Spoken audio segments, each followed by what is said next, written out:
بسم الله الرحمن الرحيم. تبارك الذي بيده الملك وهو على كل شيء قدير، الذي خلق الموت والحياة ليبلوكم أيكم أحسن عملا وهو العزيز الغفور، الذي خلق 7 سماوات طباقا ما ترى في خلق الرحمن من تفاوت فارجع البصر هل ترى من فطور ثم ارجع البصر كرتين ينقلب إليك البصر خاسئا وهو حسير، ولقد زينا السماء الدنيا بمصابيح وجعلناها رجوما للشياطين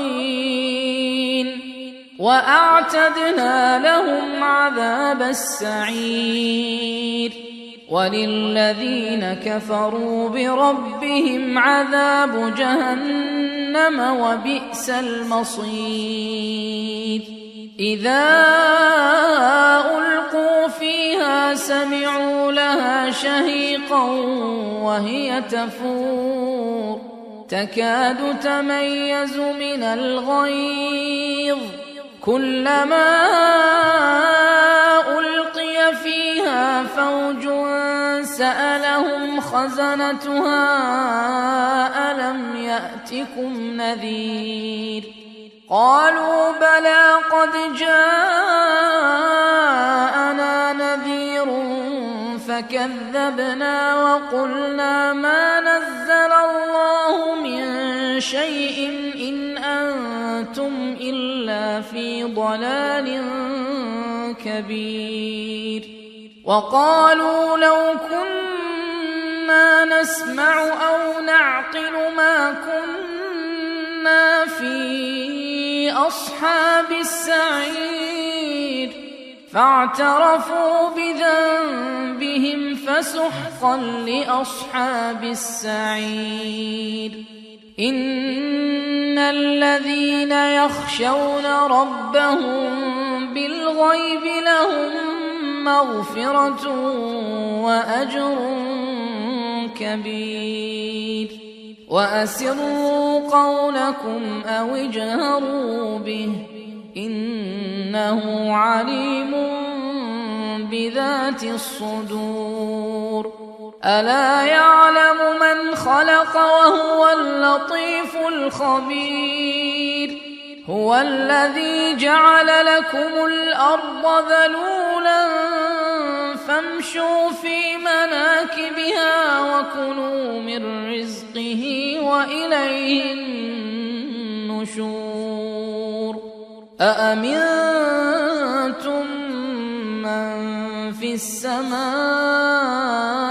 أن يخسف بكم الأرض فإذا هي تمور، أم أمنتم من في السماء أن يرسل عليكم حاصبا فستعلمون كيف نذير، ولقد كذب الذين من قبلهم فكيف كان نكير، أولم يروا إلى الطير فوقهم صافات ويقبضن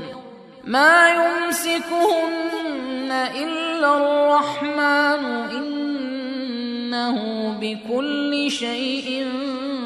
بصير.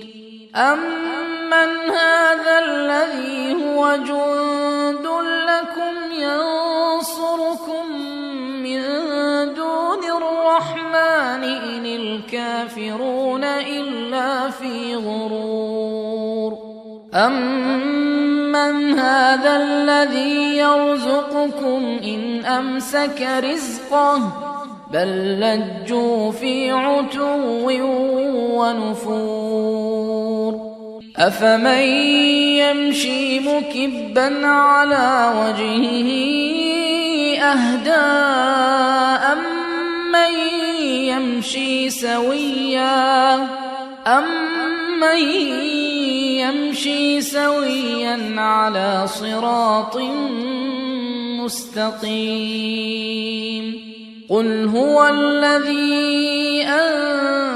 أنشأكم وجعل لكم السمع والأبصار والأفئدة قليلا ما تشكرون قل هو الذي ذرأكم في الأرض وإليه تحشرون ويقولون متى هذا الوعد إن كنتم صادقين قل إنما العلم عند الله وإنما أنا نذير مبين فلما رأوه زلفة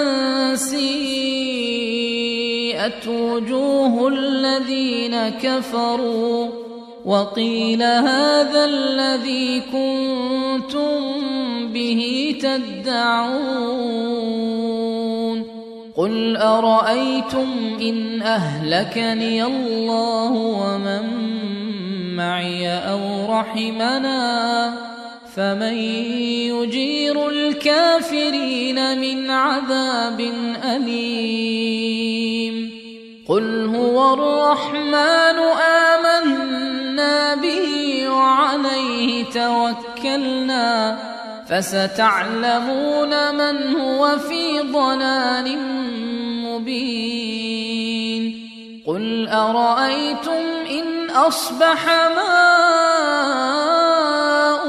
غورا فمن يأتيكم بماء